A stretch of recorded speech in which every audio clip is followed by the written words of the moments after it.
Assalamu alaikum. আজ in your radiant season ড্রামাটির explanation video নিয়ে হাজির হয়েছি। চলুন শুরু করা যাক।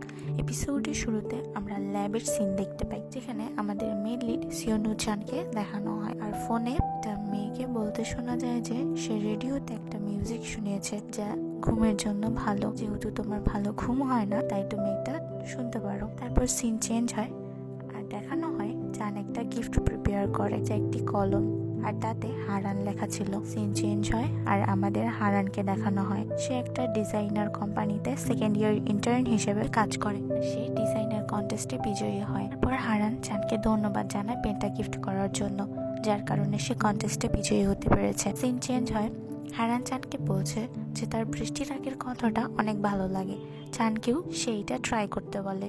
তারপর আমাদের চানকে বৃষ্টি উপভোগ করতে দেখা যায়। দেন আমাদের হারানকে দেখানো হয় সে বোস্টন যাচ্ছিল চানের সাথে দেখা করতে, কারণ সে আর চান লং ডিস্টেন্স রিলেশনশিপে ছিল। তারপর হারান চানকে একটা ভিডিও মেসেজ পাঠায়, জানায় যে সে বোস্টন যাচ্ছে তার সাথে দেখা করতে। মেসেজটা পেয়ে চান দৌড়ে একটা রুমের কাছে যায়, আর যখনই সে দরজা খোলে তখন একটা বিশাল বিস্ফোরণ হয়। হারান পৌঁছে জানতে পারে চান মারা গেছে। কেটে যায় 7 বছর। একটি ডিজাইনার কোম্পানির ফটোশুট চলছিল। সেখানে কোম্পানির মালিক কিম নানা চলে আসে এবং সবার কাজ দেখতে শুরু করে। কাজ শেষে সবাই লিড ডিজাইনারের প্রশংসা করে, আর সেই লিড ডিজাইনার হচ্ছে হারান। কিন্তু হারান সেখানে ছিল না, সে ছাদে মন খারাপ করে দাঁড়িয়েছিল। তার বয়ফ্রেন্ডের মৃত্যুতে সে অনেক ভেঙে পড়ে। তারপর আমাদের এয়ারপোর্টের সিন দেখানো হয়, অনেকে একসাথে ছবি তুলছিল। সেখানে আমরা চানকেও দেখতে পাই। সে মারা যায়নি।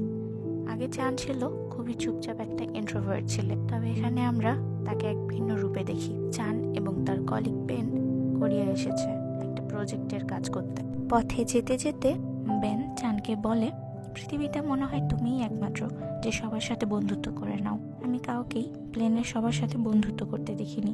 বেন আরও জিজ্ঞাসা করে চান কতদিন পর কোরিয়া এসেছে। চান বলে 7 বছর পর। বেন জানতে চায় কোরিয়াতে তো তোমার পরিবার আছে। চান কথা পাল্টে ফেলে, বলে মিটিং এর পর তার সাথে ঘুরতে যেতে। সে একটা পুরো লিস্ট বানিয়ে এনেছে।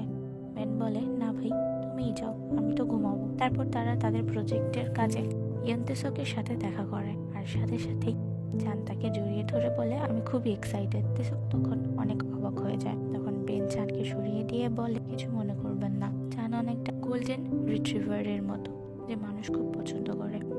চান বলে, আচ্ছা, এবার ভালো মতো পরিচয় হওয়া যাক। আমি সিয়ান অ্যানিমেটর স্টুডিওর সুপারভাইজার সিওন উচান। সবাই কনফিউজড হয় আমার নামে। আমি সিওন উচান নই, সিওন উচান। তারপর আমাদের হারানের অফিসের সিন দেখানো হয়।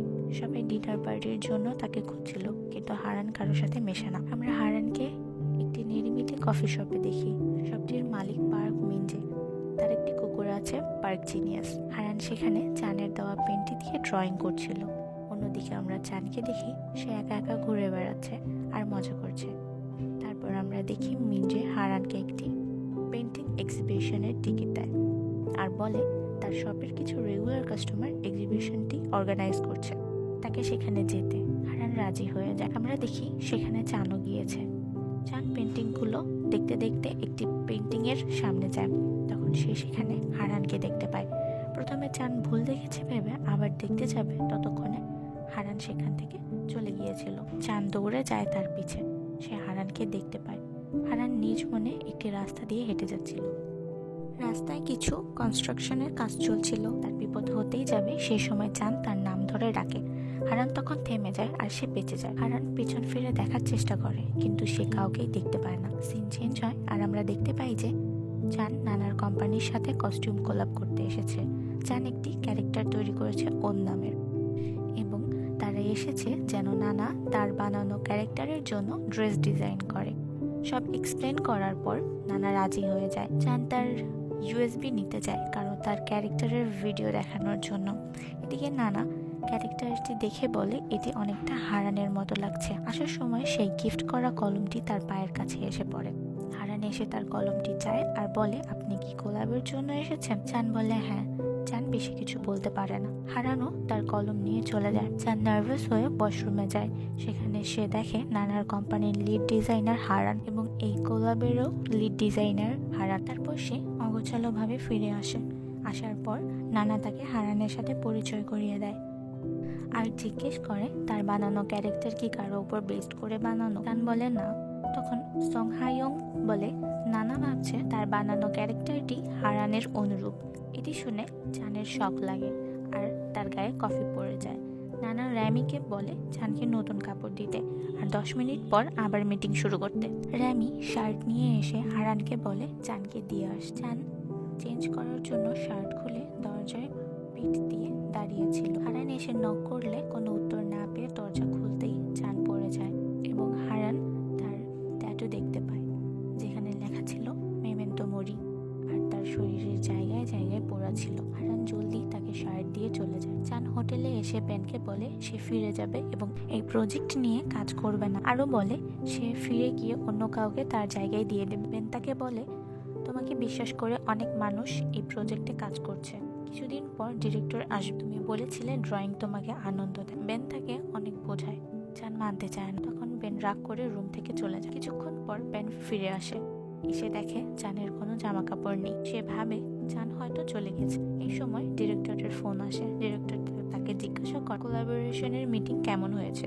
বেন তাকে চানের কথা বলতেই যাবে, তখন চান কল জয়েন করে আর বলে আমি শাওয়ার নিচ্ছিলাম তাই দেরি হয়ে গেছে। তারপর তারা মিটিং শেষ করে। বেন চানকে জিজ্ঞাসা করে তুমি যাওনি, তাহলে তোমার সব জামা কাপড় কই? চান বলে ক্লিন করতে দিয়েছি। তারপর তারা বাইরে খেতে যায়। সিন চেঞ্জ হয় আর আমরা দেখি কেউ একজন চুপি চুপি হারানের পিছু করছে আর গোপনে ছবি তুলছে। তারপর দেখানো হয় নানাকে। সে তার ছোট নাতনি সং হাদামের সাথে কথা বলছিল। সে এক্সামে ফুল মার্কস পেয়েছে। তারপর আমরা হারানকে আসতে দেখি। আমরা জানতে পারি হারান, হায়ং এবং হাদাম 3 বোন আর নানার নাতনি। সিন চেঞ্জ হয়, আমাদের হারানের রুম দেখানো হয়। সেখানে ছোট আরো একটি রুম আছে। নানা এসে তাকে বকা দেয় সারাদিন ওই ছোট রুমে থাকার জন্য আর হারানকে তার স্টাডি রুমে ডাকে। নানা হারানকে ডেটে যেতে বলে কিন্তু হারান রাজি হয় না। তারপর দিন সকালে নানা বসে পেপার পড়ছিল। টিভিতে হারানের অ্যাক্সিডেন্টের নিউজ দেখানো হচ্ছিল। হায়ং হঠাৎ সামনে চলে আসে আর নানাকে বলে এত বেশি টিভি দেখলে তোমার সুন্দর স্কিনটা নষ্ট হয়ে যেতে পারে। হায়ং দৌড়ে হারানের রুমে যায় আর তাকে সেই নিউজ দেখায় আর একটু কেয়ারফুল হতে বলে, যদি নানা দেখে নিত তাহলে বিপদ হয়ে যেত।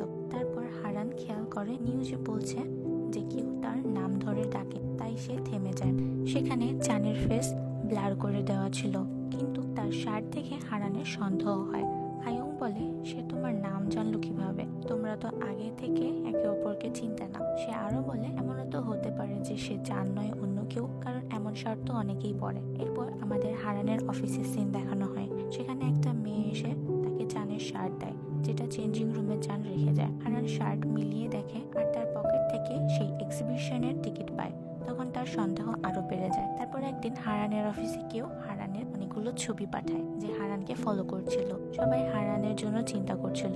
তখন হারান বলে এটা আমার পার্সোনাল ব্যাপার, তোমরা এর থেকে দূরে থাকো। কিছুক্ষণ পর হায়ং তার অফিস রুমে যায় আর বলে যে তোমার নাম ধরে ডেকেছিল এ কি সে? হতেই পারে যে তোমার পিছু নিচ্ছিল তোমার বিপদ দেখে তোমার নাম ধরে ডাকতে। তবে হারান তাকে বেশি ভাবতে নিষেধ করে আর চলে যেতে বলে। এখন হায়ং যাওয়ার আগে হারানের ফোনে কিছু একটা করে চলে যায়। সিন চেঞ্জ হয় আর আমাদের মিনজের কফি হাউস দেখানো হয়। সেখানে চান যায় আর মিনজে তাকে রেগুলার কাস্টমার বলে ওয়েলকাম করে। মিনজে চানকে জিজ্ঞাসা করে সে এক্সিবিশনে গিয়েছিল কিনা আর আমরা জানতে পারি মিনজে চানকেও টিকিট দিয়েছিল। চান ধন্যবাদ জানায় টিকিট দেওয়ার জন্য। চান একটা ছোট হারমোনি দেখে মিনজেকে বলে সে এটি বাজায় কিনা। মিনজে বলে আমার বয়স হয়েছে আর মাঝে মাঝে বুকে ব্যথা করে তাই পারি না, তবে ছোটবেলায় অনেক বাজাতাম। এভাবে তারা অনেক কথা বলে। চান তখন একটা পিয়ানো দেখতে পায় আর সেটা বাজাতে থাকে। তারপর আমরা দেখি হারান নানার সাথে একটা মিটিং এ এসেছে। আসার পর হারান জানতে পারে নানা তাকে ডেটের জন্য এনেছে। তখন হারান যেতে না করে দেয়। তখন নানা বলে তুমি এভাবে আর কতদিন থাকবে? 7 বছর হয়ে গিয়েছে,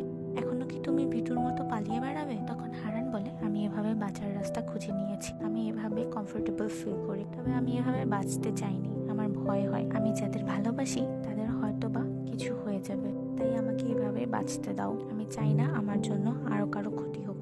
এসব বলে হারান চলে যায়। তারপর আমাদের ফ্ল্যাশব্যাকে হারানের বাবা মার অ্যাক্সিডেন্টের সিন দেখানো হয়। অ্যাক্সিডেন্টে তার বাবা মা মারা যায়। এরপর এয়ারপোর্টের সিন দেখানো হয়। হারান বোস্টন থেকে ফিরে এসে কান্না করতে করতে নানাকে বলছে বাবা মার পর এবার চানও মারা গেছে। তারপর আমরা দেখি নানা হারানকে মেসেজ দিয়ে বলে অন্তত ভদ্রতার জন্য ছেলেটার সাথে দেখা করতে। হারান বাধ্য হয়ে যায় আর ক্ষমা চায়। তখন হারান চানকে দেখতে পায়। হারান ভাবে চান তার পিছু করছে। হারান দৌড়ে যায় চানের পিছে আর চানকে জিজ্ঞাসা করে কেন সে তার পিছু করছে, কেন সে তার নাম ধরে ডেকেছে। চান কি হারানকে আগে থেকে চিনতো? চিনলে কিভাবে চিনেছে? চান তখন ফ্ল্যাশব্যাকে হারিয়ে যায়। তখন আমাদের দেখানো হয় চান গাড়িতে ছিল, তখন সে হারানকে যেতে দেখে আর তার পিছু করে, তারপর আবার ফিরে আসে আর বলতে শোনা যায় যে আমাকে আমার জীবনে ফিরিয়ে এনেছে সে 7 বছর আগে আমার জীবনে বসন্তের উষ্ণ বাতাসের মতো আসে, এখন সে আমার সামনে। এসব ভাবতে ভাবতে তার চোখ দিয়ে পানি গড়িয়ে পড়ে আর এখানেই প্রথম এপিসোড শেষ হয়ে যায়। আমি এক্সপ্লেনেশনের জগতে নতুন, সবাই সাপোর্ট করে পাশে থাকবেন, লাইক কমেন্ট সাবস্ক্রাইব করে দিবেন। আর আপনি যদি চান আপনার পছন্দের ড্রামা আমি এক্সপ্লেন করি তাহলে কমেন্টে বলে যাবেন।